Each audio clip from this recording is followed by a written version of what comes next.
Vote बँकेला खुश करण्याचा काँग्रेसचा त्यावेळी हा प्रयत्न होता, असाही आरोप यावेळी फडणवीसांनी काँग्रेसवर केलाय। तर बॉम्ब ब्लास्ट कुणी केला हे पोलिसांनी सांगितलं आहे। या प्रकरणामध्ये मुख्यमंत्री फडणवीसांनी ही सविस्तर प्रतिक्रिया इथे दिली आहे। पुराव्यांअभावी मालेगाव बॉम्बस्फोटातील सर्व आरोपींना निर्दोष मुक्त करण्यात आलं। यामध्ये साध्वी प्रज्ञा सिंग आणि कर्नल पुरोहित यांच्यासह 7 आरोपींची निर्दोष मुक्तता झाली आहे। दरम्यान त्याच पार्श्वभूमीवर साध्वी प्रज्ञा सिंग यांना खरं तर आज अश्रू अनावर झाले होते।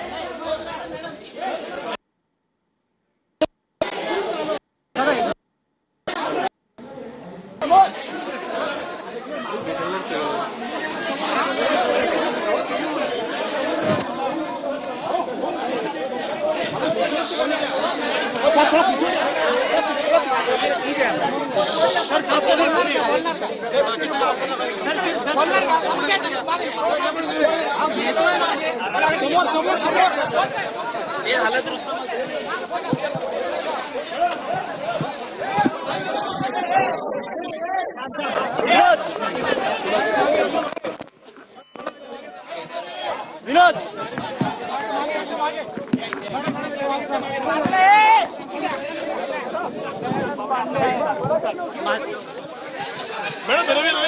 मैडम मैडम आगे आइए आगे यहाँ तक आइए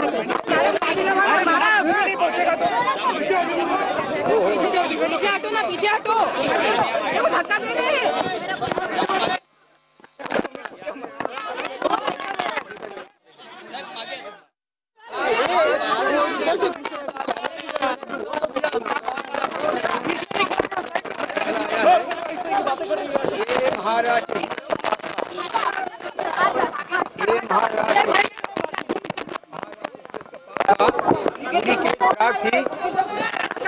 महाराष्ट्र एटीएस का पाप था, पूरी केस फ्रॉड थी।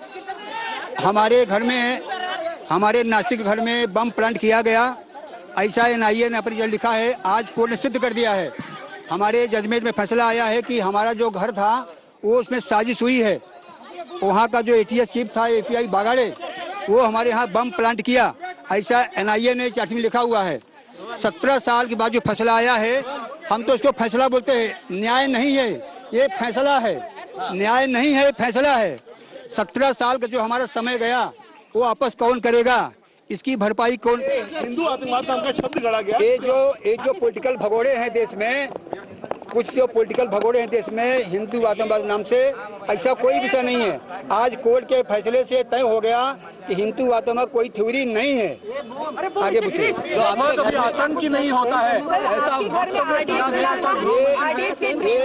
ये भगवा को आतंकवाद करने की साजिश थी। इस तरह से भगवा की जीत हुई है, भगवा की विजय हुई है। एटीएस और एनआईए के ऊपर बड़े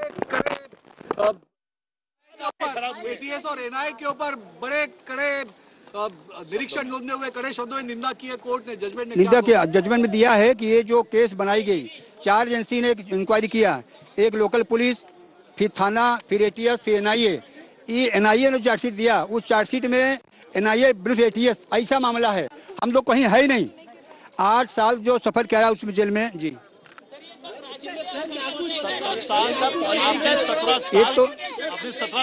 बिल्कुल बिल्कुल बिल्कुल बिल्कुल, ये तो पूरा पॉलिटिकल केस है। ये पूरी केस पॉलिटिकल है, पूरा फ्रेम किया गया था। तो लंबा समय लगा, लंबा समय इसलिए लगा कि इतनी खिचड़ी हो गई थी केस में, इतने चार्जशीट में एटीएस के। नुकसान हुआ इतने 17 सालों में और आपके परिवार हमारा तो है नहीं, बच्चे नहीं कुछ। अभी हमको कहाँ जाना है, हमको सोचना है। अभी इस समय आगे हम कहाँ जाएंगे ये हमें सोचना है। अभी मैंने 3 साल पहले संन्यास ले लिया, हमारा घर छूट गया, परिवार छूट गया, माता पिता छूट गए, घर छूट गया। समाज से हमारे कलंकित नाम आया आतंकवाद करके, हम कहीं भी जा नहीं पा रहे। उसकी भरपाई कौन करेगा, ये बड़ा प्रश्न है। मैं फिर बोलता हूँ, ये फैसला है, न्याय नहीं है, ये न्याय नहीं है। जब तक जो दोषी है इसके, जो इन्होंने केस को फ्रेम किया है, जब तक वो कटघरे में नहीं आएंगे तब तक न्याय नहीं माना जाएगा। महाराष्ट्र एटीएस, महाराष्ट्र एटीएस नहीं, इसमें कोई एक व्यक्ति थोड़ी है। लेकिन क्या आप इसके बारे में कोई कंपनसेशन या कुछ अभी से मांगेंगे? अभी तो मांगेंगे, हम कोर्ट जाएंगे। अभी तो अदालत बिल्कुल जाएंगे। अभी तो लड़ाई आगे बाकी है, हाई कोर्ट है, सुप्रीम कोर्ट है, देखते हैं अभी कितना समय लगता है। अब लड़ने का मकसद है, लड़ेंगे, लेकिन जब तक इसका असली दोषी पकड़ा नहीं जाता है, कड़ा नहीं जाता है। हमारे घर में जो बम प्लांट किया एटीएस ने किया, ऐसा एनआईए ने स्पष्ट लिखा है, ATS page number 40 para number 3 में लिखा हुआ है। आज कोर्ट ने सिद्ध कर दिया अपने फैसले में कि वो साजिश हुई थी।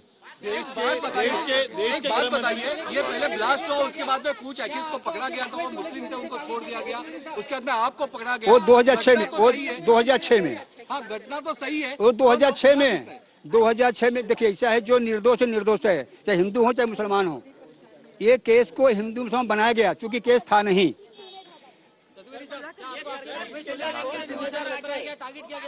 आपको आपके भगवे चोले की वजह से टारगेट किया गया? नहीं, बिल्कुल भगवा को आतंक किया, भगवा को दर्ज किया गया। हमारे जब मैं कस्टडी में था एटीएस के, तो योगी जी का नाम लिया गया, भागवत जी का नाम लिया गया। मैंने बहुत सारा इंटरव्यू दिया हुआ है, उनका नाम लेने की हमको जबरदस्ती किया था। देखिए भाई, किसके नाम लेने की आपको जबरदस्ती? योगी को नाम लेने के लिए, भागवत जी का नाम लेने के लिए ट्राई किया गया। 13 दिन हमारा टॉर्चर हुआ है, हमारे घुटना टूटा है, नाखून निकाले गए हैं। अभी जो पीड़ा है, हम तो रो नहीं सकते, रोने की आदत नहीं है, आदत हमें लड़ने की है। लेकिन अभी जो लड़ाई बाकी है, जो साजिश किया है इस केस में, जब तक पकड़ा नहीं जाएगा तब लड़ाई चालू रहेगी। देश के गृह मंत्री अमित शाह कल राज्यसभा में कहते हैं कि हिंदू कभी आतंकवादी नहीं है। बिल्कुल, उनकी बात एकदम अक्षरशः सही है। हिंदू आतंकवादी होता ही नहीं, हिंदू क्रांतिकारी होता है। हिंदू जो है लड़ाता है, हिंदू क्रांतिकारी होता है, आतंकवादी नहीं होता है। क्रांतिकारी में आतंकवादी में अंतर है। क्या शिवाजी महाराज आतंकवादी थे? भगत सिंह आतंकवादी थे? सुभाष चंद्र आतंकवादी थे क्या? यही बात आज कोर्ट में दोहराई गई और ये दोहराते वक्त गृह मंत्री अमित शाह के वक्तव्य का पुनरुच्चार किया गया। बिल्कुल, अमित शाह ने ठीक कहा है, कोई आतंकवाद भगवा आतंकवाद होता नहीं है।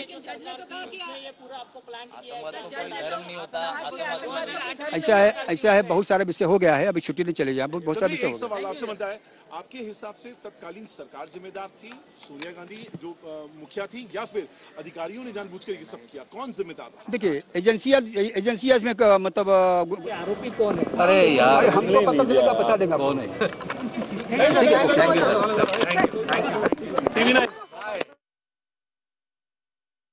मालेगाव बॉम्बस्फोट प्रकरणातील आरोपींची निर्दोष मुक्तता करण्यात आलेली आहे। साध्वी प्रज्ञा सिंह यांची देखील निर्दोष मुक्तता झालेली आहे। पुराव्यांअभावी मालेगाव बॉम्बस्फोटातील सर्व आरोपी निर्दोष सिद्ध झालेत। यामध्ये साध्वी प्रज्ञा सिंह, कर्नल पुरोहित यांच्यासह 7 आरोपींची निर्दोष मुक्तता करण्यात आली आहे।